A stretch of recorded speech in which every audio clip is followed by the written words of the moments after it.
Hey friends, welcome to Sandipan YouTube আৰু স্বাগতম জনাইছো মোৰ এটা ফুড ব্লগলৈ মানে আজিৰ এই ভিডিঅ'টোত মই অকল খোৱা দেখুৱাম মানে এটা ৰেচিপি বনাম বুলি ভাবিছো আৰু তাৰ কাৰণে এটা বস্তু আনি লৈছো মই আৰু আপোনালোকে যি সেইটো চাই নিশ্চয় ভাল পাব আৰু আপোনালোকৰ ঘৰতো সেইটো ট্ৰাই কৰিব বুলি আশা থাকিল আৰু মই প্ৰথমতে এটা কথা কৈ লওঁ আজিৰ ভিডিঅ'টো যদি কোনোবা সৰু ল'ৰা ছোৱালীয়ে চাই আছে তেনেহ'লে যিহেতু বনোৱাৰ কাম গেছৰ ব্যৱহাৰ হ'ব গতিকে মই এইটো কথা ক'ব বিচাৰিছোঁ যে এই বস্তুটো চোৱাৰ আগত আপোনালোকে যাতে এই বস্তুটো ঘৰত যদি ট্ৰাইও কৰে মোৰ ভিডিঅ'টো চাই যাতে ডাঙৰৰো সহায়ত কৰে যাতে মই মানে গোটেই প্ৰচেছটো ডাঙৰৰ সহায়তহে কৰিম গতিকে আজি মানে মই বনাম বুলি ভাবিছোঁ লেজ অমলেট আপোনালোকে হয়তো বহুতে নাম শুনাও নাই বহুতে শুনিছে লেজ অমলেট মানে এটা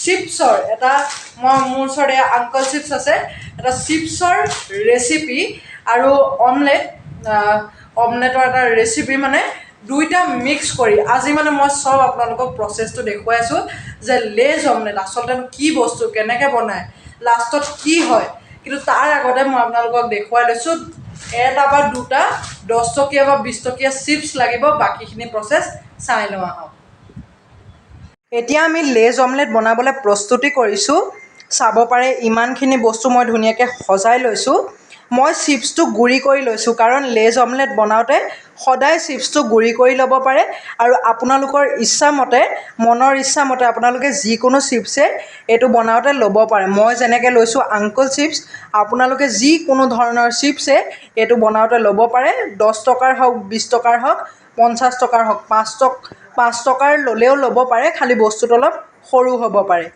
বাকী আপোনালোকে চিপছ আৰু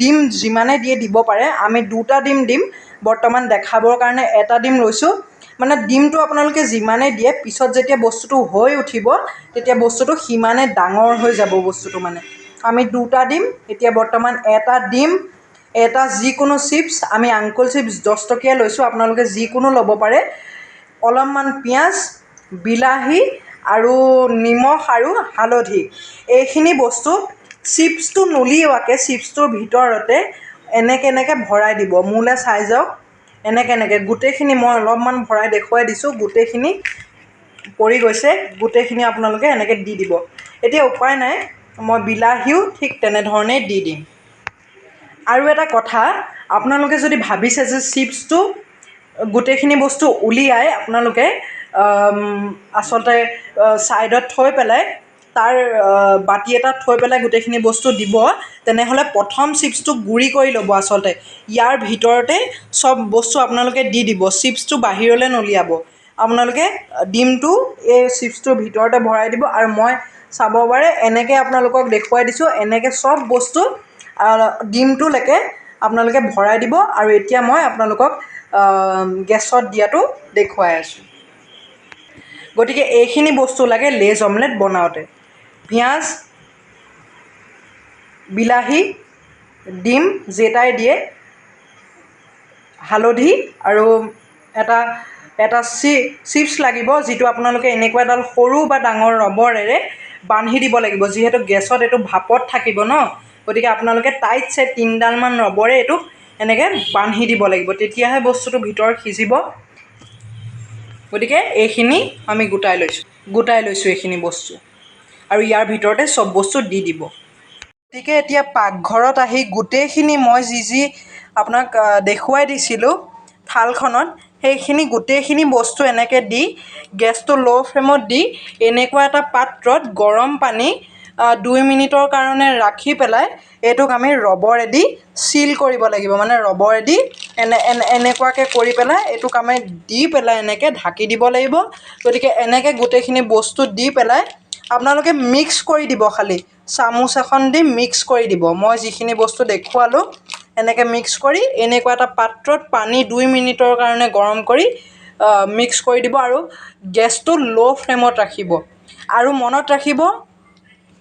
মনত ৰাখিব যে মেক্সিমাম আধা ঘণ্টা বা 25 মিনিট মানে 30 মিনিটৰ পৰা 25 মিনিটলৈকে এনেকৈ উতলা গৰম পানী কৰি মানে এনেকুৱা এটা চাহ বনোৱা পাত্ৰত এনেকৈ ৰবৰেৰে বান্ধি সেইটো চিপছটো অকণমান ওলাই আছে দেখিছেনে? মেক্সিমাম এনেধৰণেই ৰবৰ বান্ধি পেলাই ভালকৈ বান্ধিব যাতে ৰবৰডাল খুলি নাযায় আৰু মেক্সিমাম 25 বা আধা ঘণ্টাৰ কাৰণে এনেকৈ থৈ দিব। এতিয়া মই হোৱাৰ পাছত লক কৰি আছোঁ।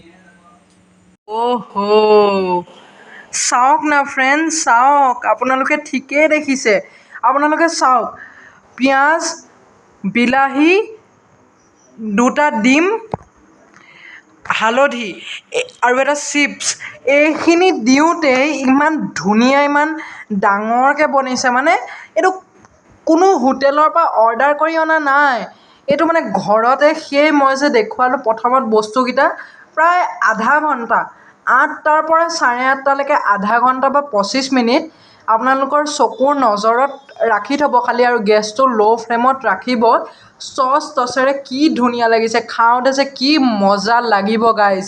চাওক, মই আজি গোটেইখিনি মেনু কেনেকৈ মানে বনাই গোটেইখিনি দেখুৱাই দিছোঁ ৰেচিপি। এতিয়া মই এইটো খাই পেলাই আপোনালোকক দেখুৱাই দিওঁ এবাৰ ভালকৈ চাই লওক গাইজ। এইটো ভালকৈ চাই লওক। 2টা ডিম দিওঁতেই এনেকুৱা হৈছে। এতিয়া মই টেষ্টটো আপোনালোকক বুজাবলৈ মই চেষ্টা কৰিম। এনেকুৱাই লোভীয়া হৈছে, চচৰ সৈতেতো আৰু নিমখ এইবোৰ হালধি চালধিৰ সৈতেতো আৰু মজা লাগিব, মানে টেষ্টটো আহিব ৰিয়েল। এইটো কোনো ঘৰত হোটেলত অৰ্ডাৰ দিয়ে নহয়, ঘৰত সেই চাহ বনোৱা পাত্ৰটোত গৰম কৰি মই যিটো প্ৰচেছত দেখুৱালোঁ সেইটো প্ৰচেছেই। চাওক না কেনেকুৱা লোভীয়া হৈছে। আপোনালোকেও খাব দেই। ফ্ৰেণ্ডছ, দেখিলে কেনেকুৱা লোভ লগা হৈছে। মই এতিয়া বৰ্ণনা কৰোঁতেও মানে মোৰ লোভ লাগি আছে। একদম মানে জিভাৰ পানী পৰোঁ কেনেবাকৈ কণ্ট্ৰল কৰি ৰাখিছোঁ। চচেৰ সৈতে যে আৰু মজা লাগিছে গাইজ। এইটো লগাই খাবলৈ মই এটুকুৰা ভাঙি লওঁ। গাইজ চাওক, এইটো যে কোনেও এটা খাবলৈ বহুত টান হ'ব গাইজ। চবকে ভগাই খাব কিন্তু এনেকৈ ডাঙৰকৈ বনালে।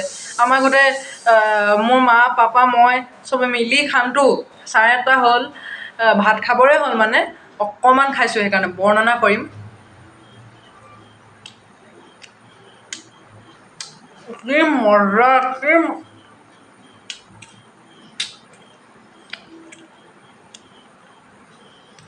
কি মজা গাইজ, কি তাৰমানে মজা।